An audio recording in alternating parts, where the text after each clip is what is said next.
only cut this part, the yellow, and here this is the green.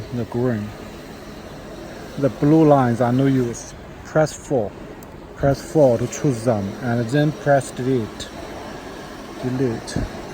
Okay.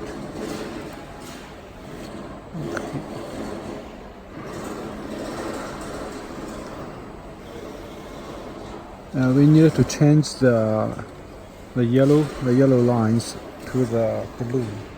Press 2 to select them, and then press 4 to change them. And the green lines need to be changed to the yellow. Then press 3 to choose the green lines, and then press 2 to change them to the yellow. And the yellow, it means the pressing wheel will process it, and the blue lines means the oscillating knife tool will process it. Choose them.